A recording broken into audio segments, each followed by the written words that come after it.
Today I'd like to introduce you to Tom Ryan. Tom is internationally known as a master hypnotherapist. He does amazing work in Dublin, and his work was introduced to me by somebody who is acquainted with it. So they both came to London to meet me, and I was duly impressed. Tom has come back this weekend, and I would like everybody to understand what is possible. We are not aware of everything that is possible with the mind. Therefore, I've invited Tom to talk to us about it. Hello, Tom. Hello, how are you? All the better for seeing you, my dear. Thank you very much. Well, I hope you'll be feeling better than you felt when you weren't feeling as good as you're feeling now. I'm sure. Can you tell us about your work? Well, as you introduced me there, I'm primarily a hypnotherapist. I help people to stop smoking in one session, but I deal with fears, phobias, anxieties, panic attacks, and these are the kind of mundane things I deal with. I also deal with people who are stroke victims, if you want to use that, or people who have suffered strokes.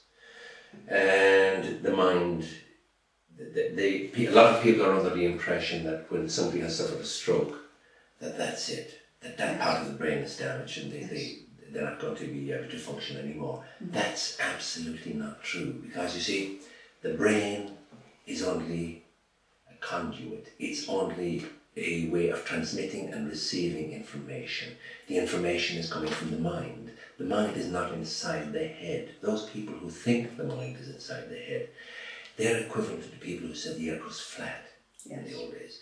The mind is everywhere, all about us, and we're part of supermind, infinite mind. Yes.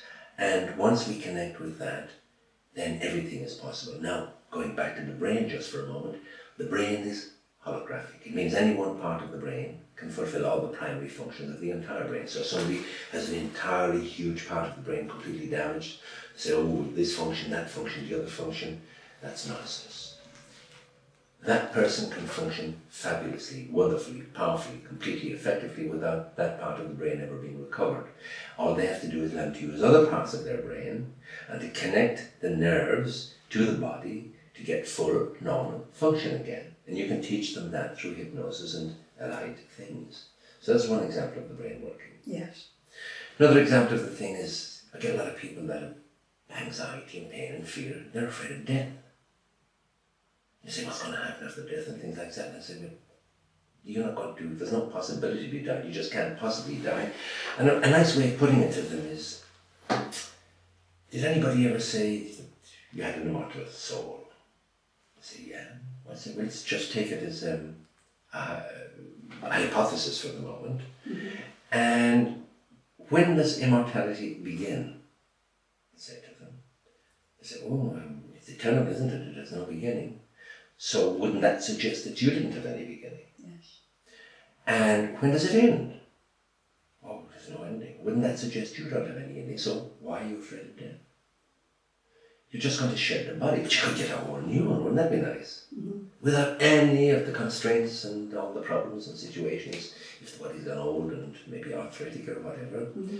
So it should be an exciting thing. And in fact, in the old Celtic times, death was celebrated. There was a wake. It was a phenomenal, wonderful, magnificent celebration. It wasn't a miserable thing. And all this grieving stuff afterwards, people weren't grieving. People were delighted for the person who had escaped from this place. Yes. I couldn't agree more. Mm-hmm. I went to many wakes in Ireland when I was growing up, and Monty, when he was alive, asked if he could have an Irish wake when he died. And people came here to the house who'd never experienced a wake, and they thought it was wonderful. Dr. Rupert Sheldrake, for one, wants an Irish wake when he goes. Well, of all the people on the planet, he deserves it because he's doing wonderful work. I know he is. I know he is. Your reputation is fantastic. People speak so highly of you, Tom. You've helped so many people restore their health and their confidence. I think it's mind-blowing what you do. Could you talk to us a bit more about it? Because it's so interesting. Well, strictly speaking, I haven't helped anybody. I just brought out what is within them already. Yes. Remove the blocks, if you like. The Yes. two primary blocks human beings have are fear Yes. and limiting belief systems. That's right. And if you can bring them beyond the fear by showing them their own eternal immortality, Yes. that they're infinite beings with limitless potential. Once they connect with that which is within them, there are no limitations. That's number one. Number two, the belief systems. Yes. Oh my God.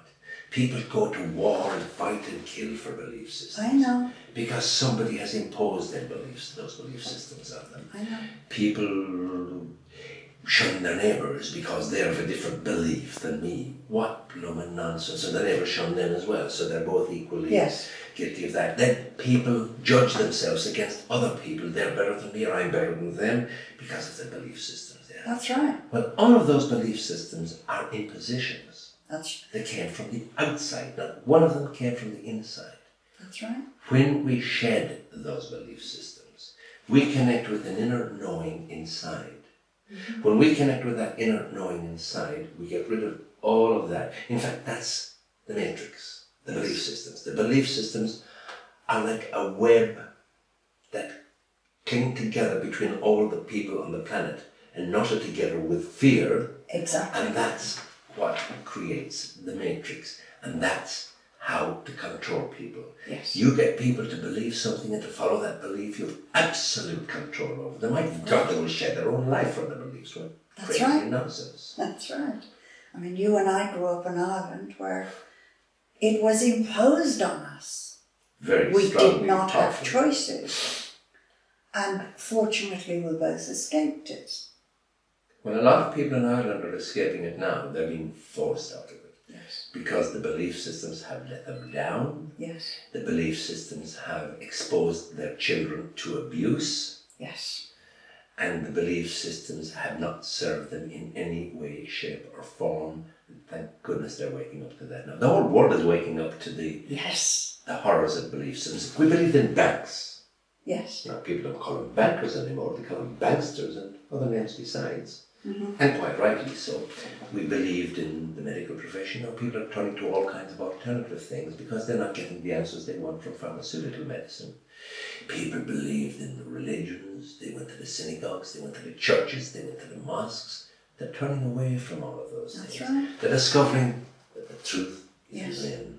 Yes. Now, while we have any belief of anything, about anything, we can never know the truth. That's right. Because if I say something to you that you haven't heard before, and if you're hog-bound by belief systems, you're going to check what I have said against the belief systems in the inside, which are already false. Yes. So you're going to check maybe one falsehood that I have given you against another bunch of falsehoods inside. So how can you ever know the truth?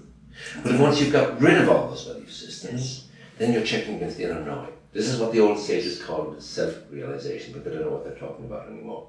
When you connect with that inner knowing, you can't be lied to anymore. That's right. Oh, you are so right. You really are. You really, they say you wake up, but my God, it really is waking up. The veil comes down. Yes. And it's so exciting. Suddenly you're seeing things clearly, as they are, not as you believed them to be.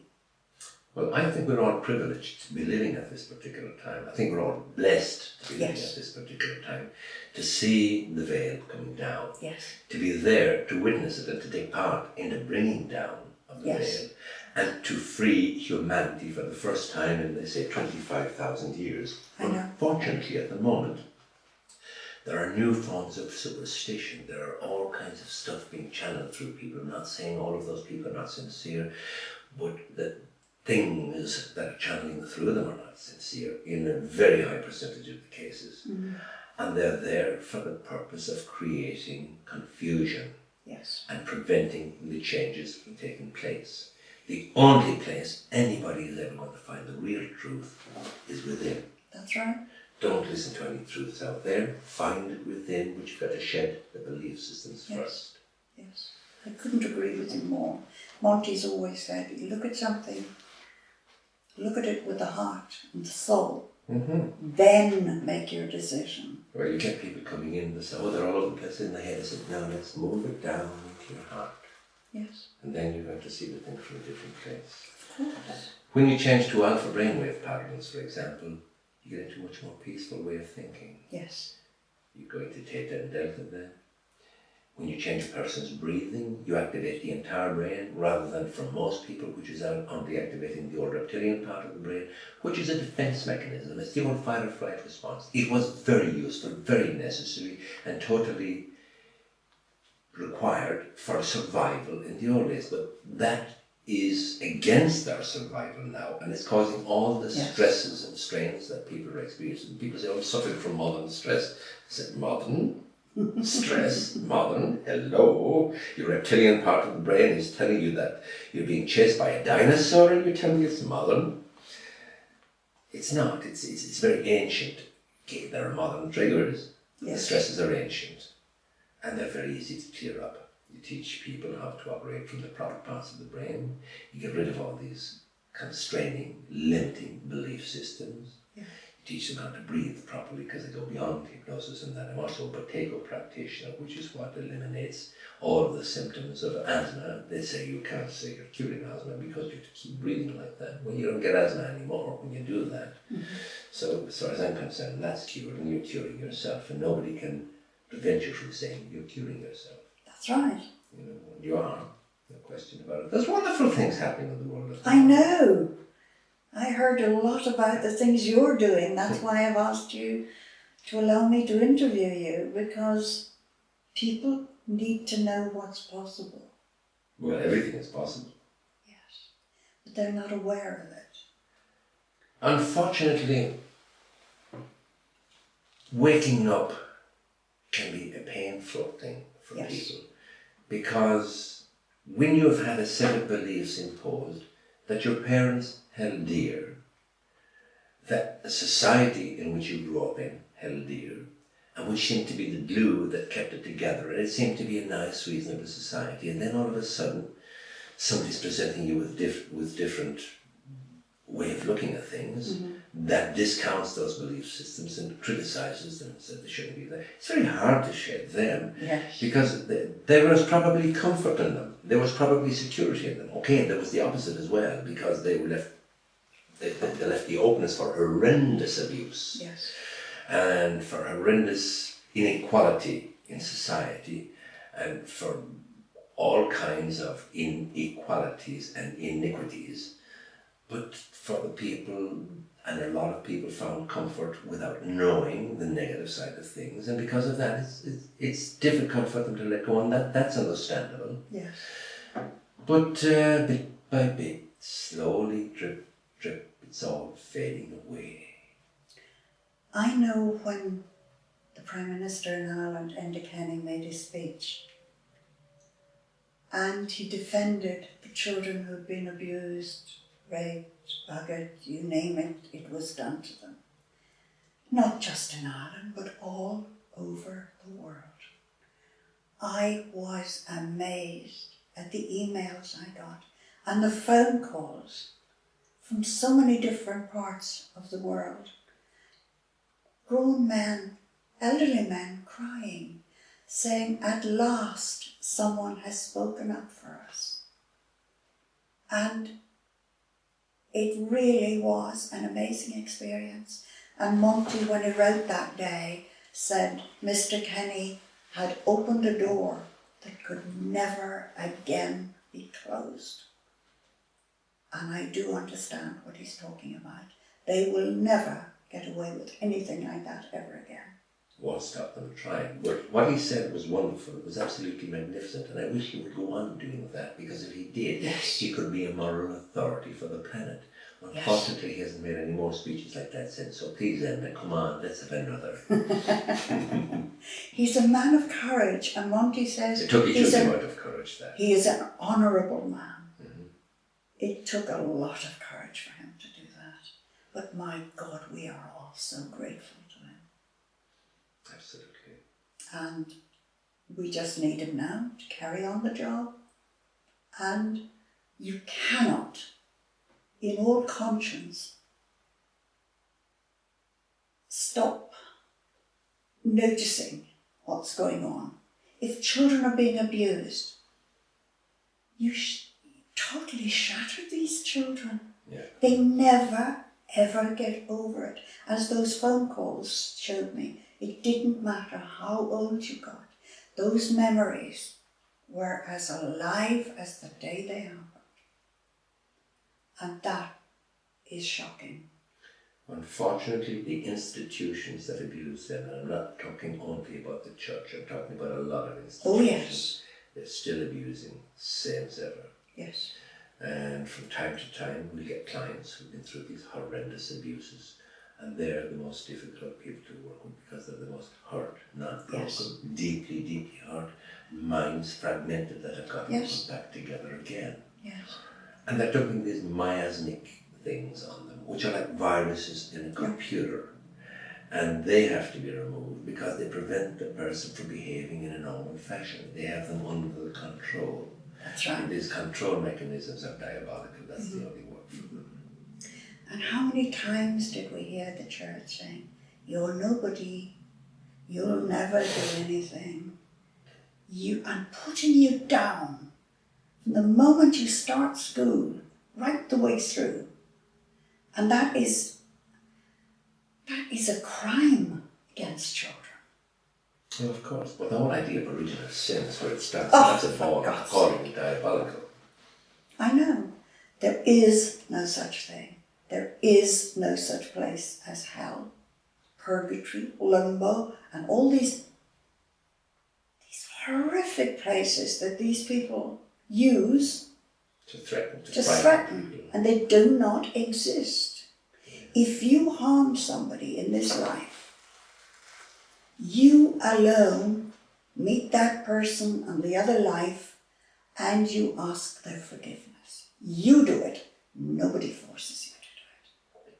You have to put things right yourself. Well, we're all infinitely powerful beings with infinite Yes. potential and infinite possibilities, not just in the future lives or past lives, but in the present life. And there are Yes. past lives as well, because we regress people right back through past lives. And it's quite amazing what you pick up. So this concept of death disappears once somebody's been through a few past life regressions. I know. I find past life regressions very interesting. When I was married to Monty, I used to ask him, "Who are you? Who are you really?" I knew in my soul he was not just Montague Keen. And he used to laugh and joke with me, and he said, "I'm your husband." And I would say, "Yes, I know that, but who are you?" And it wasn't until 2008 that he revealed who he was and why he had to leave 8 years ago today, that horrific day, when he left this world. And I thought, oh my God, how could I cope? But 3 weeks later he materialized and was speaking in his own voice and answering all our questions, so proving positively that yes, there is an afterlife. No, there is no punishment. He said it's the most beautiful experience anyone can ever have. You step out of one state of being, and into another. It's simple as that.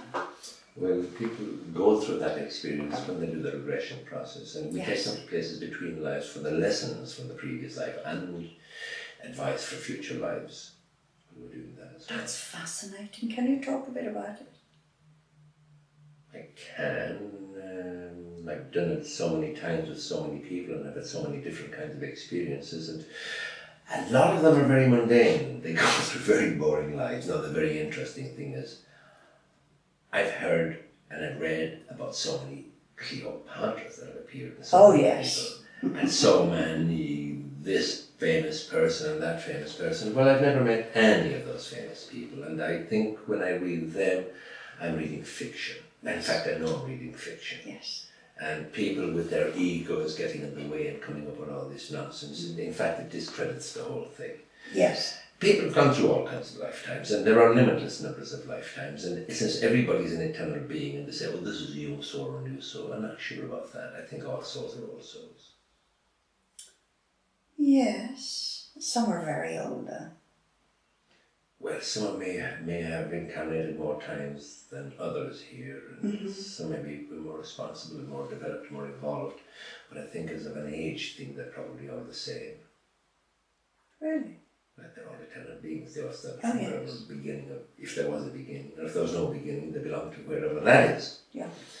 So that's how to define. But it's not necessary to define it. No. Now, when you rest the odd person, they go way beyond this. They go into alternative universes and all kinds of things. Now that is amazing. And they meet very evolved, we would maybe call them godlike beings. One fellow said, what's the future of our planet? And the answer we got, who cares about your planet? It's totally irrelevant.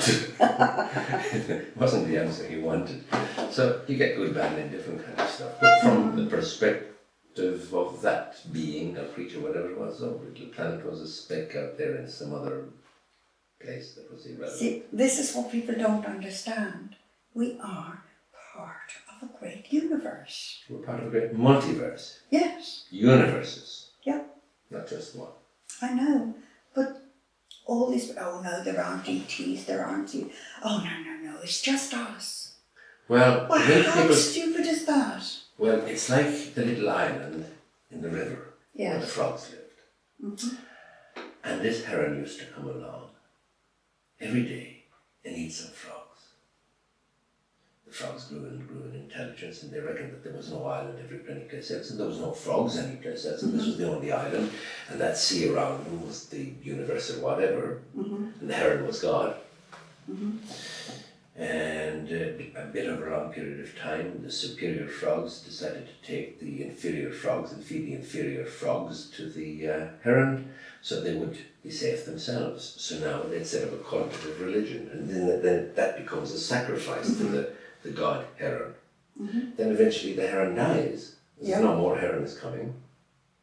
But they're still, now they start throwing the frogs into the water. They've forgotten they can swim away probably.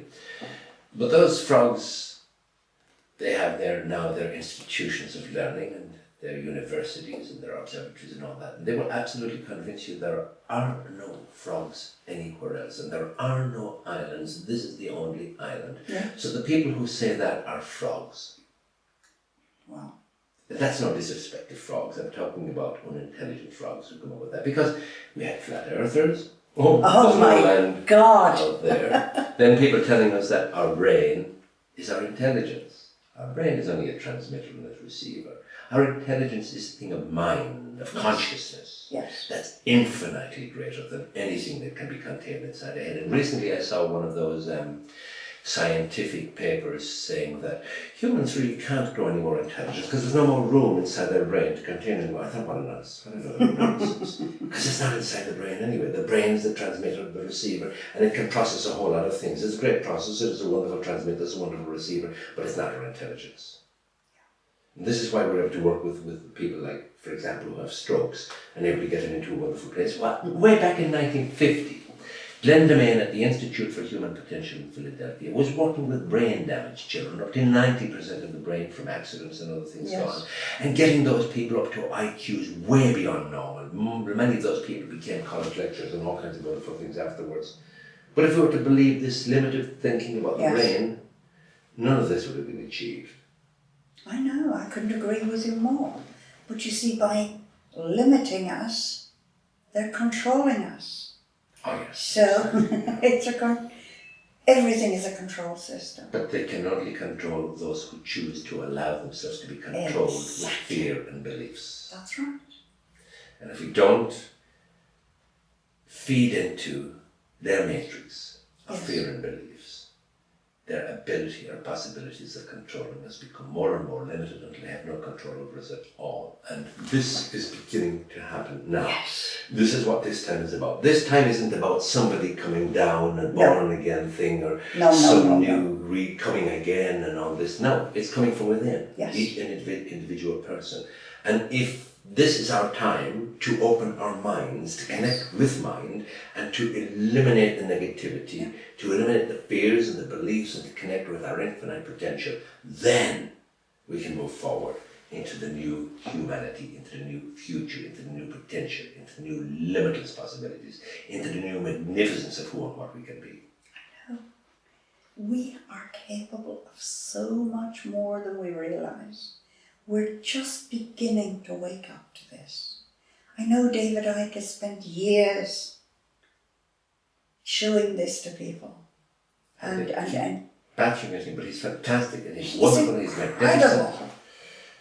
Absolutely. That man has put so much effort into waking people up to their own potential. I can't tell you, I have the greatest respect for David Icke's work.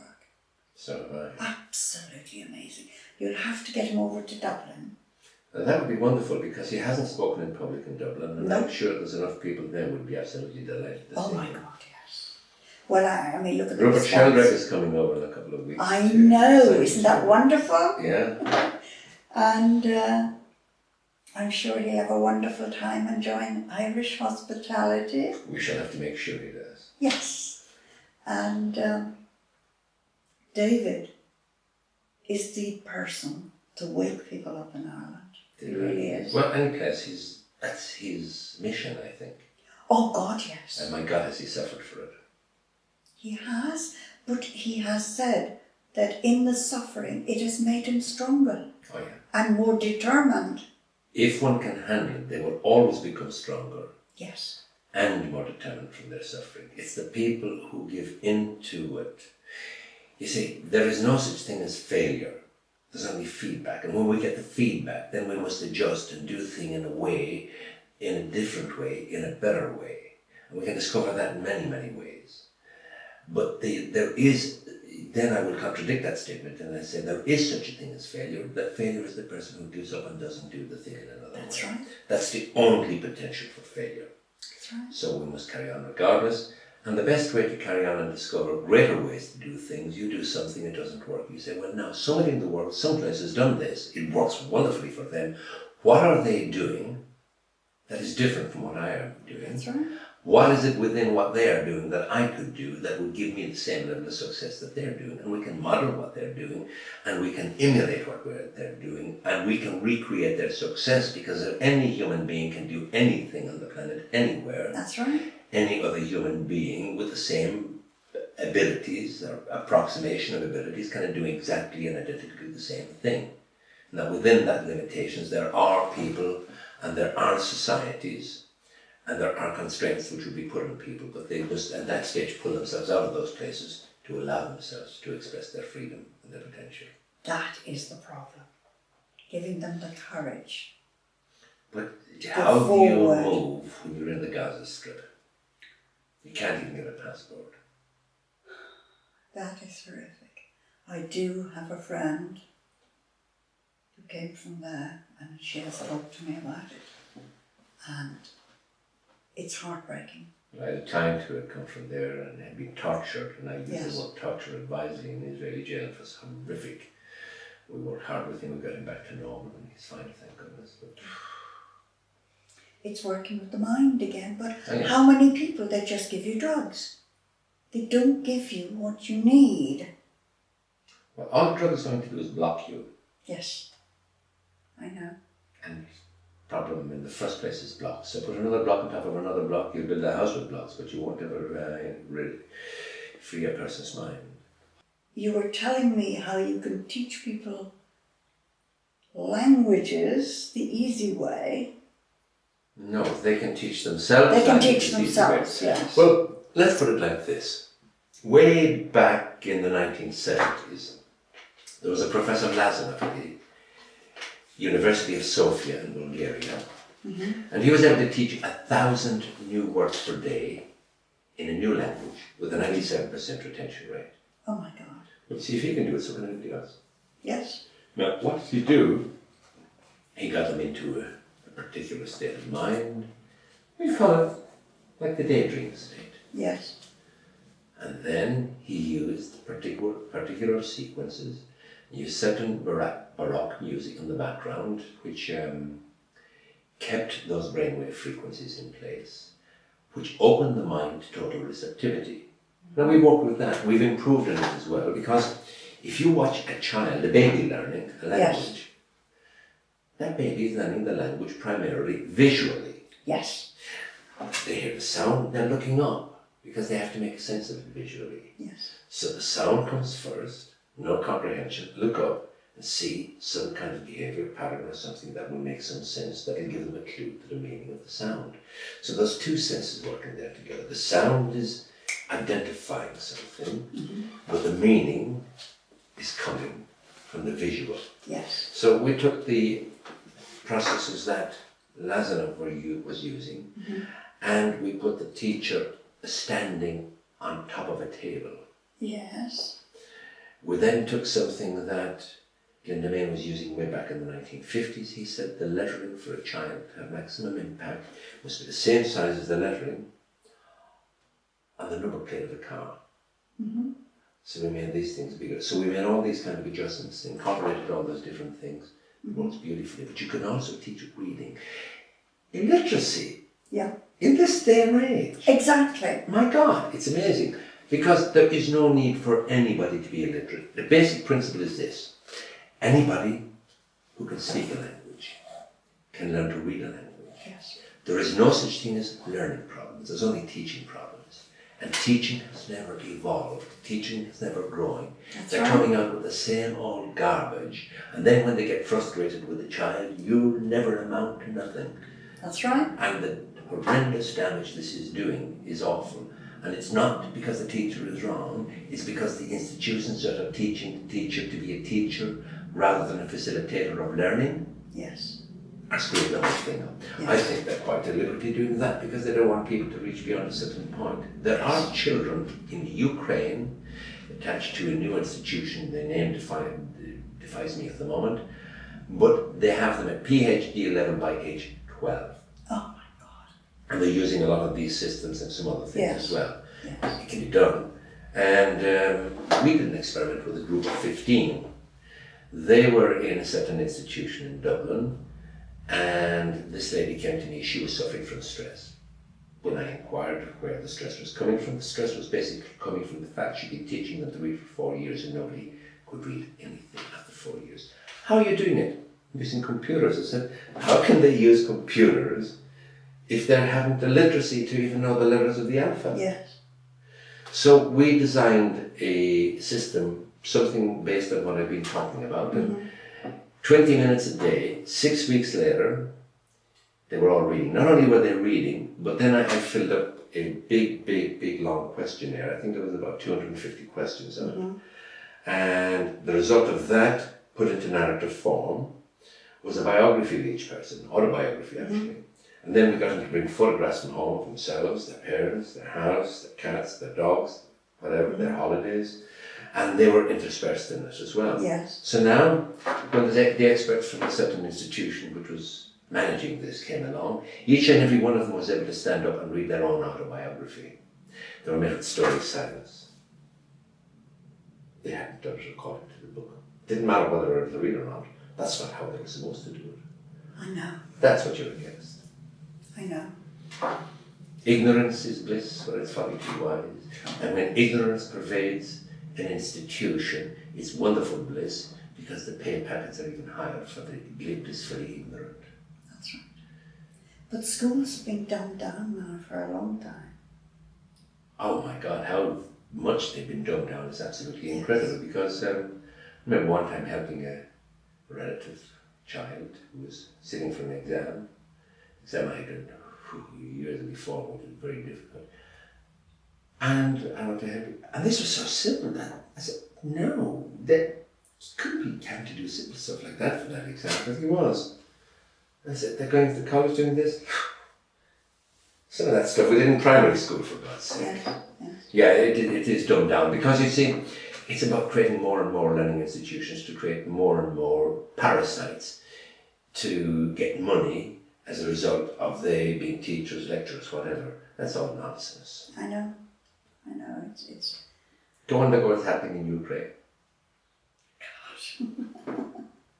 I know, there is so much. And you can build somebody's confidence by just using hypnosis. No, you can't. Hypnosis is a tool. Yes.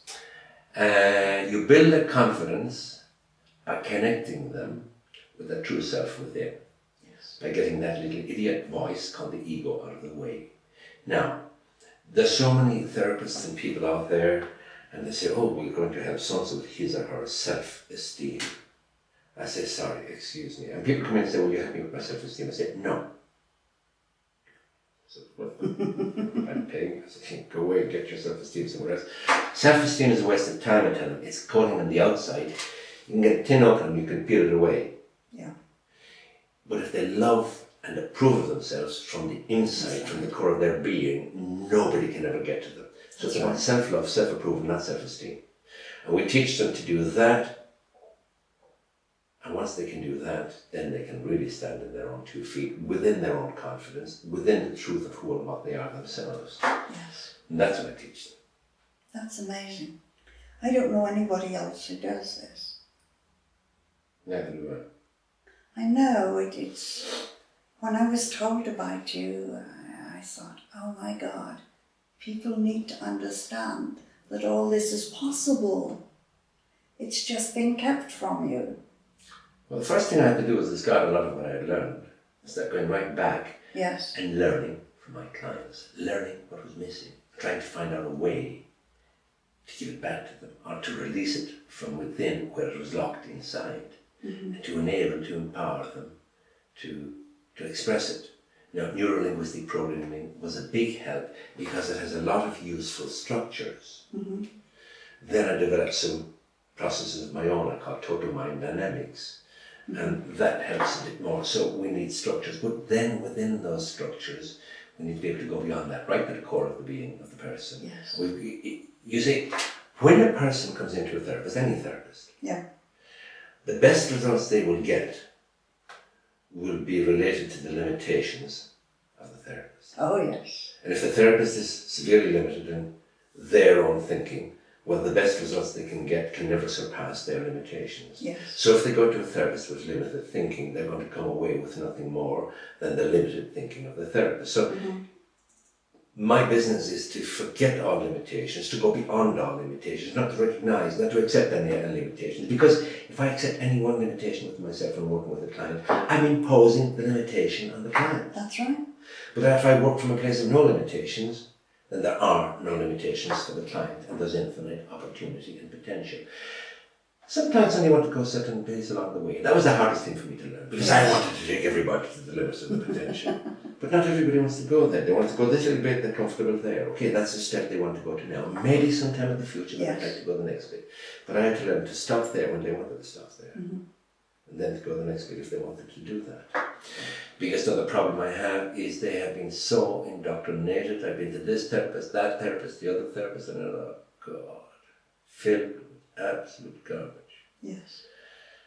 Now, the problem is they're coming to me and they're expecting me to give them all the same.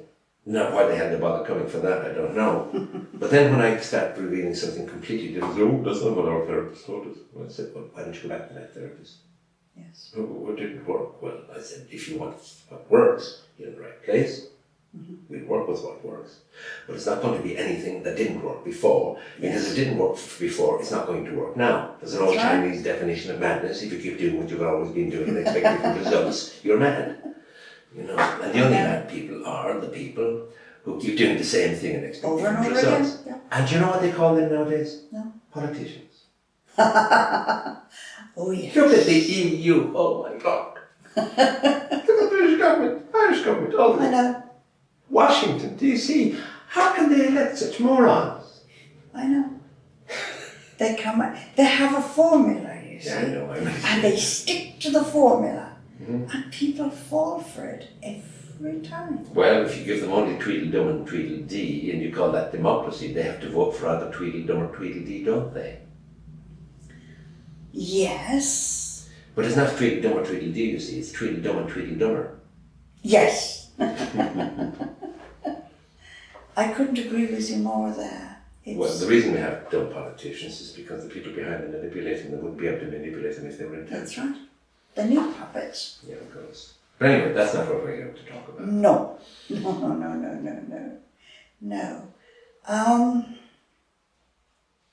Do you do progression? You cannot progress beyond 2012.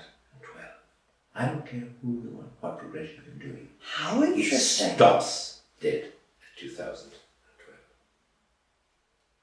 Now you can do potential timelines beyond 2012, but remember, a potential timeline is a potential timeline that might work if that is in place. Yes. So all timelines are a bit like that anyway. In fact, we came through a series of timelines coming to here. 25,000 years ago, even 5,000 years ago, we would have probably gone through an entire life without any slip of the timeline. But time has speeded up so much now from this perspective that we would slip into another several different timelines to our life. So our life would change dramatically many times, and we may change what we're doing dramatically many times. But it stops dead at 2012. Now, there have been instances and cases where we've kind of circumvented that in a way. There is life. Now, it's 2012 isn't the end of the world. Oh, no. It's the end of the world as we know it now. Yeah, it's the end of time. That's a good thing. Yes. We don't want this kind of world to continue like this. Oh, my God, we do not. No. So there's a wonderful, I believe, a fabulous new dawning about to take place in 2012. And everything starts wonderfully, beautifully and fresh from there on. And the reason that we're having difficulty with what we call it, progression from that point onward is that the mind of the present, limited to the thinking, we'll call it prior 2012 limiting, isn't able to express this new wonderful change. It's not there. It can't be expressed in our terms. Yes. It's beyond our understanding. Way beyond our understanding, yeah. Now, some people have progressed in certain ways, and they have said that the human race splits into two groups. The groups that are open-minded and evolving, and then the group that kind of revert and become almost barbaric, and become pretty barbaric.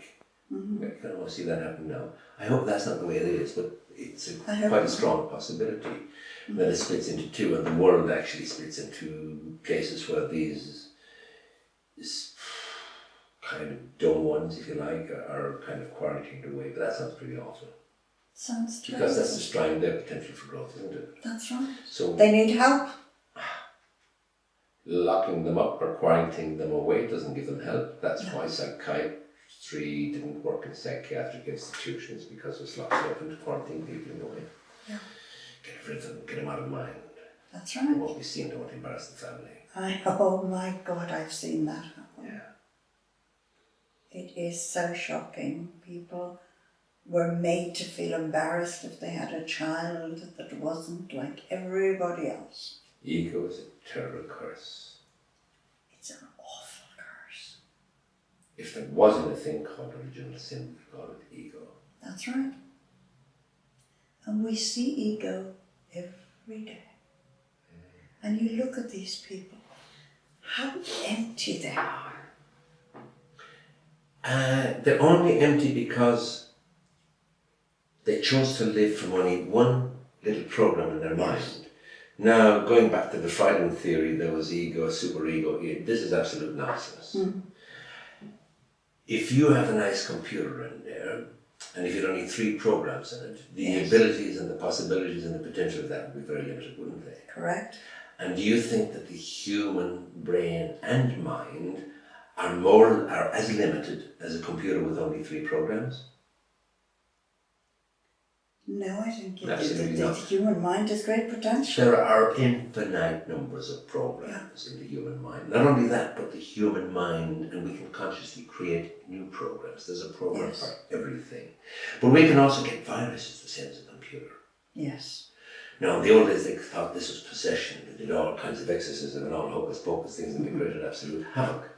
Well, it's a virus like in a computer, in most cases, nearly all cases, and you can get rid of it and clean up the thing, and the person will function fabulously, wonderfully, beautifully, and efficiently and effectively once that's cleaned up. And there's a method of doing that. And is it easy to do that? Oh yeah, it's quite easy to do that. And usually those viruses have a little accompanying one. We call it a Trojan horse virus. Trojan horse. And that would bring it back again. And I said, well, in the beginning I didn't know about this, and I'm coming back, and these things were coming back.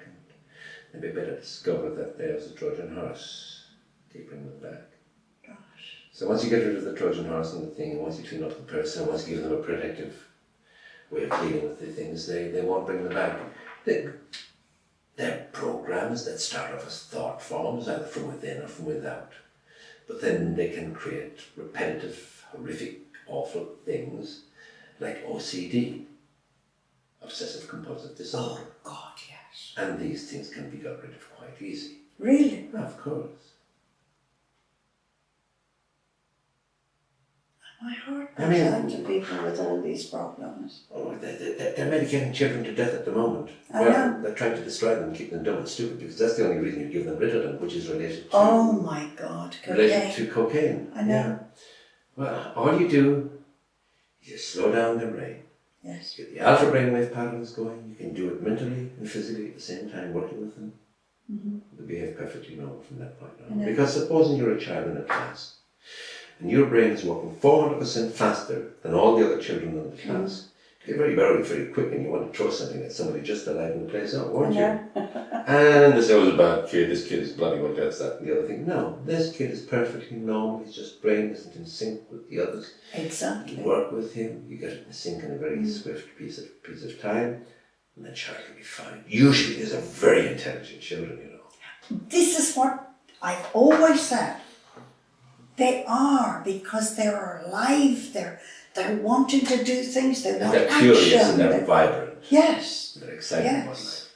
I saw something recently, and I wouldn't have believed it if I hadn't seen it. A child, normally really well behaved, beautifully behaved, put a sweet into her mouth and ate it.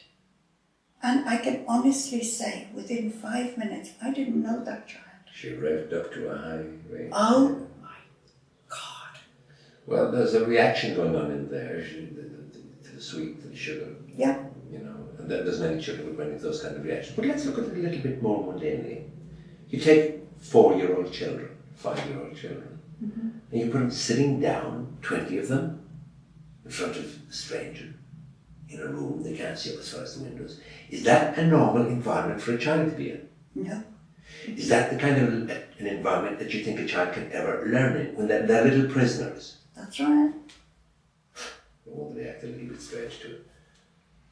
The environment is wrong. The whole process is wrong. You see, they learn until age 4. Learn a whole language effortlessly before that. Then you go to school and you stop learning, they start teaching, and that becomes the chore. Monty's always saying, we've got to concentrate on unlearning everything we were taught by our parents, our religion, our schools, and research for ourselves, our history. We've got to learn who we are. We do indeed. One old hypnotist I knew, people would come to him and he'd say, can you hypnotize me for such and such? He said, you don't need to be hypnotized for that. You need to be de-hypnotized. Yes. You know, he was right. Yeah. So all the hypnotic trances we're in are the belief systems, the constraints, the limitations, the fears, the anxieties, the panics, the terrors, the insecurities. That's one hell of a bad trance to be in, or a series of bad trances. I know. If we can get out of all those trances, we get into a beautiful place. I So know. he was quite right about de-hypnotizing people. Yes. Yes, because you look at people, what are they talking about? The price of something in the shop. What was on television? There's so much going on in the world. And it's all over their head. They don't see it. But they can't. If your head is full of 4 soap operas, and then the price of the things, and then the desperation, and then trying to make ends meet, and then bills you can't pay. Yeah. They're trapped in the matrix, deeply embedded in it. And they trap themselves so deeply in it that they dig a hole deeper and deeper by every thought they have. That's And right. it's very difficult for them to get out. And that's the problem. But when it gets painful enough, then they'll come to somebody like me, and then we can start moving them out. Yes. You see, the the interesting thing about it, it creates too much pain. When it creates too much pain, they usually come and say, well, I've been everywhere, I've tried everything, you're my last hope. Oh, yes. Well, you could have saved yourself all that if you'd come first. I know. And the medical profession is so quick to write you off. Well, it's not that they're writing you off, it's that they're writing you a prescription. That's what they're trained to do. Oh, you can't do this because you've got that, and you mustn't do. They put so many restrictions on people. But that's what they're trained to do. They're doing what they're trained to do. I'll defend them to that extent, but not any further. You know, the minute you walk into a hospital to see a doctor, you become a victim and you become the patient. You cease to be who you are. And I find that difficult to deal with. That is very difficult to deal with. So the only time you should be in the hospital is you have an accident and when you need surgery, when they do absolutely wonderful things. But the rest of the time, avoid it like the plague. I do. Because you are master of your own destiny. That's and right. That includes your abilities for self-healing. Yes. However, we do need help from time to time, but there are many other places we can look as well, and don't discount anything. I know.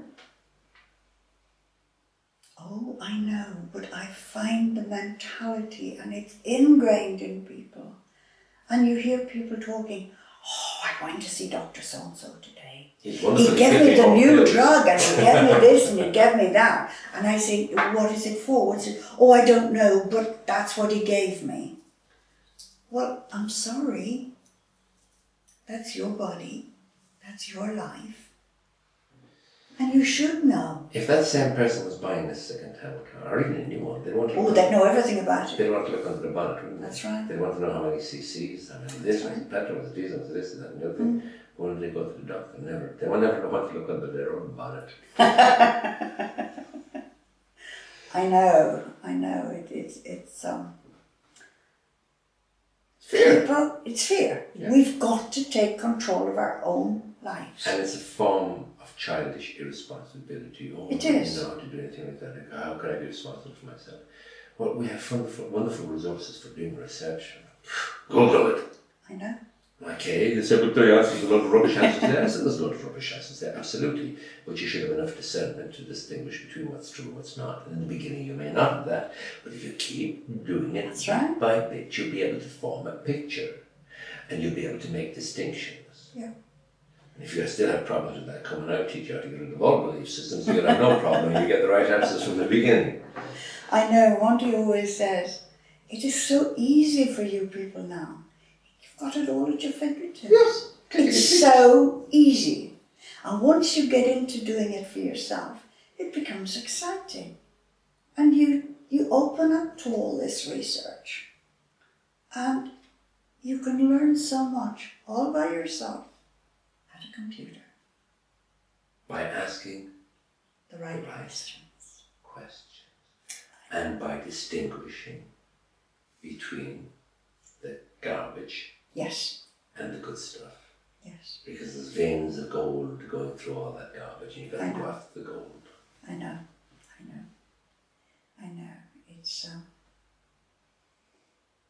It's exciting at the moment. It's so exciting. There's so much information coming from so many different directions. And it's going to get more exciting, but the warning is, be careful of a lot of the information. And let me put it very simply. If the information is coming from a source that has a gobbledygook name, I am the Lord of this or something like that, and if it's coming from somebody not using their own name, don't trust it. If I'm buying a car, and if I check the name of the company, it's not registered any place, and I go down, and the guy selling the car tell me he's the Lord of the oak trees, I'd be out of there so fast. You would not believe it.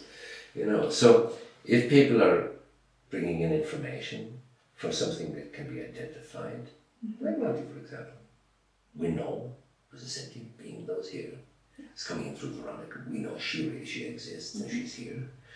But when somebody's using these pseudonyms at both ends, just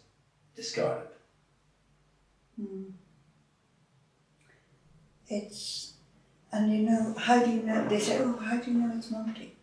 He speaks in his own voice often enough. It's all recorded. It's there on tape.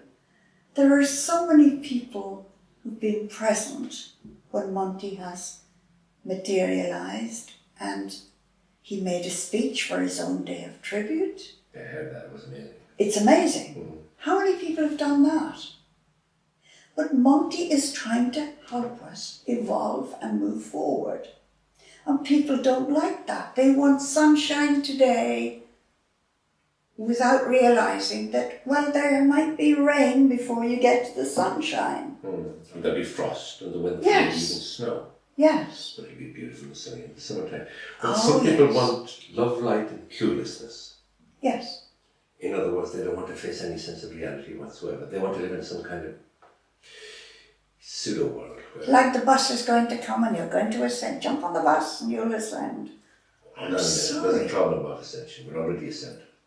Of course we are. We're multi-dimensional beings, and if Yes. we're multi-dimensional beings, we must be ascended. Okay, we may not be aware of it at this level, but I promise you, get you into a deep, ultra-deep trance, you'll discover that you're an ascended being, and you'll talk to your higher self that is infinite in its potential, Yes. and there is no limitation to what you can achieve. Of course. And where you can go, and what you can discover about yourself and about the universe and answers to all kinds of things, and you could not do that unless you're connecting with that which is you, which is already ascended. That's right. So this ascension stuff is nonsense because you are ascended. That's right. I have found that so difficult when I read about it. And so many people believe it because it's coming out from different directions. Believe. Yes. Underline that, take that, put it in the bin. Yeah. Because they don't know. Yes. Knowing is the truth. Believing is always a lie. Mm. Simple. Oh, I couldn't agree with you more there. It'd be much more fun if we could have an argument. Well, believe me, I'm quite capable of that too. But we're here to learn. We are indeed. This is a school in a way. It is. Sometimes it's as bad as the school I just described, but sometimes it's better. I know. And if you're anywhere different, oh my God, they don't like it. They being the mass consciousness. Well, that's a herd instinct. You take a flock of crows, and if one poor crow is born with white feathers, they will attack and they will kill that white crow. And humans have that awful mentality going back to pre-evolved times, and it's still an element of it there. And let's be honest about it, that kind of thinking isn't very evolved. And we have all the primitive thinking as well as all the evolved thinking. It's all there simultaneously. Yes. And people can't deal with all the stress at the moment. There's no and I believe you've just written a book about stress. Yeah, but there's no more stress now than there ever was. I know, but people they're told they're stressed. So they become stressed. You go back to feudal times, which isn't that far away. Yeah. And people lived in these little hovels of cottages. Tiny little windows. They probably stuffed plum bags in them because they didn't have glass in the windows. They had a little fire, and they were wondering where they could catch the next rabbit to feed the family. And most of the children died in childbirth, and they froze to death in the winter time. That was stress. I know. They're sitting in front of their nice computers in their nice warm house with their nice air conditioning and all the rest of it. They call that stress. They're allowing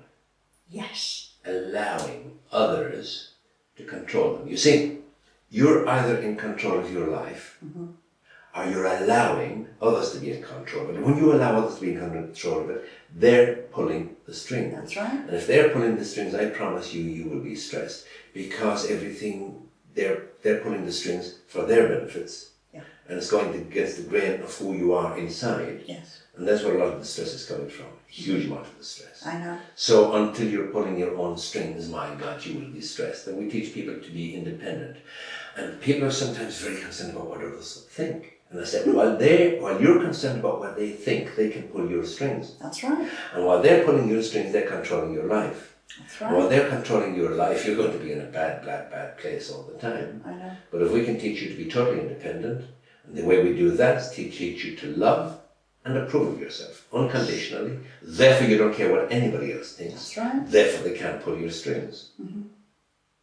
I couldn't agree with you more. Self-love, self-approval. Yes. They're the things that eliminate stress. There's a few more things to it as well. know. That book won't be out for a few months, so we won't talk about it then. Okay. I look forward to it. It's people need to learn they need to learn about the control system and how to step away from it. Well, it cannot put out tentacles to actually grab you, but it can put out, what would I call it? It can put out inducements. Yes. And threats and yes. fears and all of that kind of thing. But if we can teach people to love and improve themselves, those things won't affect them. No. Oh, you're not one of us, so you're no good. But who wants to be one of you? Exactly. If you're that obnoxious, then I certainly wouldn't want to be like you. Yeah. Well, that's a pretty horrific judgment. If you're not one of us, you're not good. But we see when people do that, they're pointing the finger. Yes. Do you notice where the other fingers are pointing? Back at themselves. Oh, yes. So they're really, nearly in all cases, talking about themselves. And it's important to recognise and understand that. Let them do that. We have no right to look down on any human being. True. They're less fortunate sometimes than we are. And that isn't always their fault. No, we do not know the circumstances what got them. Exactly.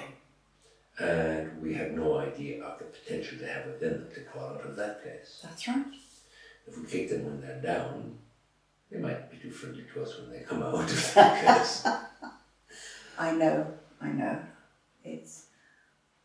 It's reaching out the hand of friendship. And even a little bit more, just giving something. Yeah. Of oneself. I know. As Monty always says, smile at someone.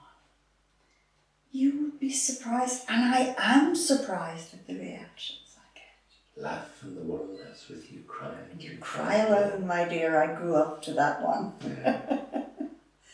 But it is interesting, if you say a kind word to somebody who's coming towards you and they're looking really distressed, and you say, I did it to somebody one day, she was wearing a beautiful scarf, incredibly beautiful.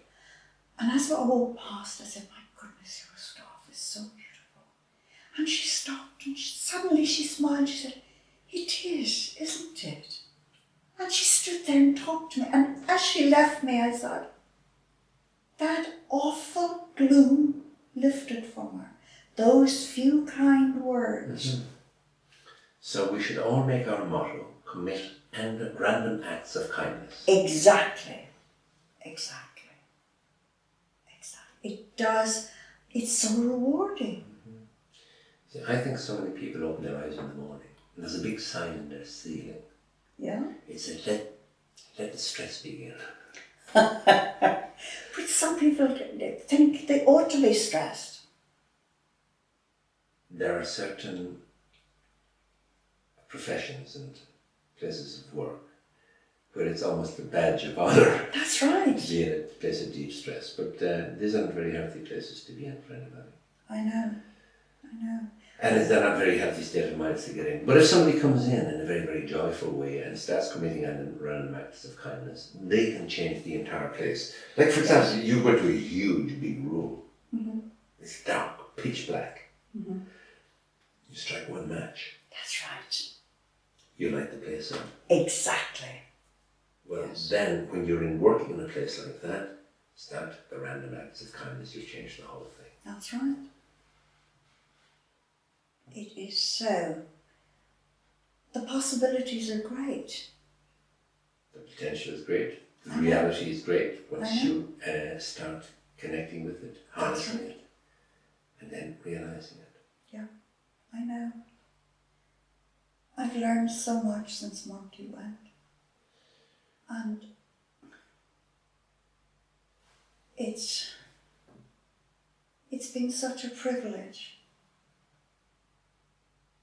I always felt privileged to know him. Yeah, it was. And we would have all been privileged, and I didn't have that privilege, but from what you tell me, it was a wonderful privilege. And people don't understand that we made a serious pact when we were both walking by the sea in Ireland, that whichever one of us went first, we would do our utmost to communicate and bring real information and to work together. And he was giving me instructions on what I should do, because we assumed it was going to be me going first. But it was the other way around. Yes. But he started working immediately, and I was trying to deal with losing my husband, arranging a funeral, doing all this, and he was instructing me on things and coming to bed with me, and he was gone, but he wasn't gone. And we learned to work together. Mm-hmm. And I will continue to work with him for as long as I live. And now, I wanted everyone to know about Monty, how wonderful he was. And I feel now people do, because it's translated into 14 languages. Plus it goes out in all the English-speaking sites. And there's a special site put up by some people in America, Montague Keen's Ancient Ireland. And people keep asking, was he Irish? No, he wasn't. He was born in London. He had no Irish connections, but as soon as he died, he understood everything and realised what had been done to Ireland and how it had to be undone. Mm-hmm. And he's been giving us that information since. Well, he's probably at that side making great sacrifices to communicate back to this side, because apparently it's not that easy. It isn't. It would be a lot easier to just go off into the beautiful blue horizon, into the sunset, and enjoy all the magic of the feed and all the place, rather than have to find out lots of information and find ways of getting it and bringing it back. Yes. It's probably easier for us to communicate with them, because we can get people into deep, deep, deep trance, and they can communicate with any place in any part of the universe. Yes. A multiverse, and incredible things can be done. And I think that's easier for them to communicate back to us. Yes. He said, if people had any idea how difficult it is for them, because they have to come right down to the very low levels, then he says, stupid mediums and stupid researchers wouldn't ask ridiculous questions. Yeah, because there wouldn't be time for to be dealing with those ridiculous questions, because the energy that they have to use to reduce themselves to the level where they can communicate with us must be absolutely horrendous. That's right. But as you well know, he communicates all the time here. Yeah, absolutely. He certainly lets you know if he agrees with you when we're talking. And it's very reassuring. But Ireland has to learn and research its own history. The world has to learn as well. The world has to face it too. Well, it's happening in its own way, and all we can do is provide as much information as possible in the way we can, and work with people in my place on an individual basis, and sometimes on a group basis, but primarily on an individual basis. Because each time you liberate a mind, you've created a beacon of light. Yes. And you liberate 4 or 5 minds, 10 minds, 20, maybe 30 minds in a week. Yes. You've created a lot of light. Or you've released a lot of light. And some people said, but you're only working with those few people, not few people.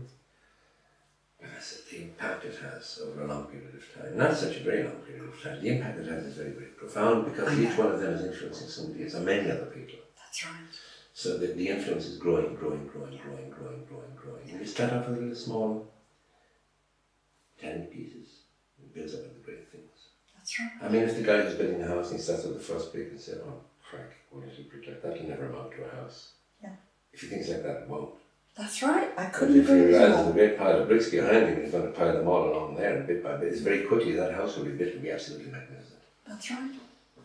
You've got to believe in yourself. Know yourself. Forget the beliefs. Know yourself. Yeah. Okay. B-E-B-L-I-E, light you, F, fold.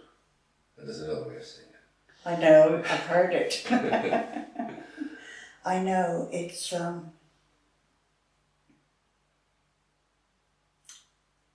it is the most interesting time we're living through now. It's a great time, magnificent time. It's fantastic. And the old order is collapsing magnificently. Yes. The banks and the banksters. Yeah. And then the international banks and international banksters, and then the central banks. Nothing's going to keep this thing together. No. So the more they patch it up, there's actually a very simple fundamental problem there. Mm-hmm. They're actually expecting the people who created the problems to solve the problems. And all they know how to do is create problems. So their thinking is mad. That's right. It's stone mad, because all they're doing is more of the same. That's right. So they're fulfilling the Chinese definition of madness. If you keep doing the same thing and expect different results, you're mad. So they're mad. So the whole thing is madness. Mm-hmm. And the whole European banks thing on the euro at the moment is complete stark raving mad. Mm-hmm. And the people they have doing it are part of the madness. That's right. And there is no way they will allow fresh thinking people with different perspectives to come in, because they might change the apple cart, they might upset something, and might cost them some of their jobs and their nice little perks, and their big perks. They're hidden away, big amount. It's crazy stuff. But remember, it's based on madness, the Chinese definition of madness. That's right. Yes, I couldn't agree with you more. People have to wake up. Gold is not the answer. Stop chasing the gold. Do you know when gold will become the answer? When? When we can eat it. Because it could possibly break down to whether or not you have food in front of you. And you can't buy it with paper, and you can't buy it with silver, you can't buy it with gold. Yes. Because it's going to be about what you can eat. Yes. Now, it doesn't get to that. But if the madness keeps going on at the rate it is, it will get to that. Until people wake up to the reality of the situation we are in and stop believing in fairy stories you can see they're fairy stories. We have to deal with things as they are. Well, I read some stories recently that reminded me of the stories we had as children. Yes. About the leprechaun with the crock of gold at the end of the rainbow. Yes. And I'm hearing stories about these bonds with gazillions and gazillions of dollars at the end of a rainbow. Better keep watching them or the leprechaun will disappear. And then massive amounts of gold in these huge vaults down under the ground in, I think it's the Philippines or someplace like that. It's another crock of gold at the end of the rainbow. Because none of that is going to solve the problems of humanity now, because we're evolving into a completely different paradigm where none of that stuff is going to have any use whatsoever. That's right. I couldn't agree more. Yeah. So while they're running around in circles with that, maybe it's a good idea to keep them busy doing that while the rest of us are getting on with it. Yes, it's very heartening to get emails from people who've just woken up and they say, tell me where to look, show me what, and I say, research it yourself. You've got to do it yourself, yes. You've got to, because when you do it yourself, that's it, you accept it. But somebody telling, yes, I can say, read Michael Tessarian, fantastic. Good. Read David Icke, Mm-hmm. great. These people are the people who know the truth. And if you start there, then you won't go wrong. I would love to meet Michael Tessarian. He has the most brilliant mind. Well, I'm sure that opportunity will arise. And his work. fascinating. Yes, indeed. And you know, I can read his work over and over again. I can watch his DVDs over and over again. And you learn more every time. And that's amazing. He just grips you and takes you into... Go along with it, and you're going into a place that's totally untrodden, totally unknown. That's right. It's like you're going out in the spring morning, out into a beautiful green field. The dew is on the grass. Yeah. You have to tread your path through that grass. As you look back along, you've trodden a path, and there's a path. Mm-hmm. He's trodden that path. It was never trodden before by anybody. Mm-hmm. So it's a new path from the beginning. Okay, maybe it was 20, I don't know, many thousand years ago. Yeah. But we've got to, you see, an open mind Yes. is wonderful. A closed mind is like a closed umbrella in a storm. Yeah. It's no use. And so many people, unfortunately, have closed minds. And so many minds are trained to be closed. That's right. That you must discard this, that and the other thing, Yeah. all of those things. And many professions deliberately are discarding everything outside of their profession. It probably started off as a way of protecting the profession. Yeah. But now it's turning the profession into a place of ignorance. Mm. And that's very sad, because so many professions now are bastions of ignorance. I know. And you wonder how they have the guts to stand there and spout this absolute rubbish. But you see, from places that they're absolutely convinced that their ignorance is the absolute truth, then they're coming from a place of totally indoctrinated, ignorant, whatever, and it's the truth for them, unfortunately. Yeah, that's sad. Now you sat with us last evening. Mm-hmm. Your first experience of sitting with a group of people communicating with spirit. Yeah, except for the fact that when we would be doing regression work would be communicating with all kinds of creatures and beings and things like that. And in between lives. That is fantastic. And also when we're clearing people of, we'll call them negative energies if you like, or miasms or possessions or whatever you like, we're confronting kind of interesting things as well. But you know something? Mm-hmm. I never met anybody calling himself Lord this, or Archangel that, or Ascended Master that, because when we go beyond the third dimension, we don't have ego, and we don't bestow upon ourselves titles. So the people at this level who bestow titles, maybe on well-meaning beings from other places, they're probably hurting them by bestowing titles on them, and they're limiting the amount of people that will open their mind to what they're saying, because they're they're changing maybe truth into superstition. Yeah. By putting titles on people like that, which is a sad thing, because it may be wonderful truth. I don't know, I don't particularly pay attention to that, I've got my own thing to do. Mm-hmm.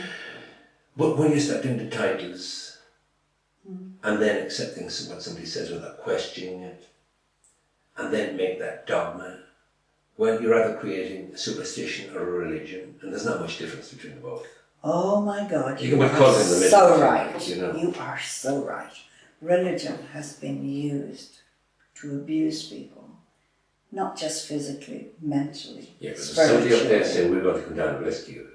I say, get right back up where you belong. Our job is the rescue job. Yes. By opening our minds.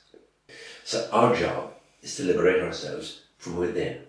Yes. By breaking down the matrix of belief systems. Yes. By getting rid of all beliefs without any exception, yes. And then connecting with the inner truth. And once we do that, then we're liberated. And once more and more of us do that, we can create the matrix of truth, the matrix of liberation, the matrix of knowing, and we can create our new cosmic internet where we're connected to the entire cosmos and everything, and everybody's connected to everybody else. That is going to be wonderful. And until then, nobody from up there, or down there, or over there, or anywhere else is going to do anything for us. So all the promises from the Sooners and all the other ones, forget it. I know. It has to come from within, and it is planted within us to be released. Yes. So you are so right. We are in control of our lives. when we choose to be, and only then. Yes. We are in control of what is going to happen to us in the future. Yeah. When we choose to. I think only a small number of people are required to wake up. Some people say, oh my God, how are we going to wake up all of humanity? You don't need to. You don't need to, yeah. Because again, it's like striking the match. Yeah. In a great big building. The one little match Yes. will create quite a considerable amount of light that will enable everybody in the building to see. Yes. So there's only one person striking that match, so therefore this person is the awakened one. Yes. But because this awakened one is striking that match, everybody in the building can see. So in all of the buildings of our thoughts and feelings and emotions, if there's somebody to strike the match, through that the light will come to wake us all up in time. This is how I see it. And that's what's happening. That's what's happening. We see it every day, and it's so wonderful. And did you ever notice when you do like that, all the dirty, nasty, horrible little things scurrying into the corners and to find a place of darkness? There's going to be a lot of scurrying into the darkness. Now, Tom, can you give information about where to find you if people need help? An interesting thing about it is nowadays you can find me any place. Yes. You can find me in Amsterdam, you can find me in Dublin, you can find me in Brussels, you can find me in London, you can find me in any town in Ireland because I'm moving around a lot. Yes. So the best place would be go on to my website www.totalminddynamics.com and drop a little email and I can tell people, let's assume there's a group of people someplace and if there's 10 or 20 or 30 people that have something they want to deal with and want to go through all of this, I can organise a seminar for them in any city, any place in the world. Wonderful. So I will come to them. Great. If they want. Yes. You know, if there's one person, get 20 more and then make it worth my while. I come along. I'll be there. Yeah. So it's easy to find me. Dublin are so lucky, really. Yeah, but Dublin is seeing less and less of me. Yes. And it's going to be even less still. They've been spoiled for quite a while. Yes. And I get there from time to time. But it must be very rewarding to be able to switch somebody's life around. Yeah, it's magnificent. And people will come back years later and you'll meet people in the street and say, oh my God, thank you. That was somebody you met 10 years ago. Yeah.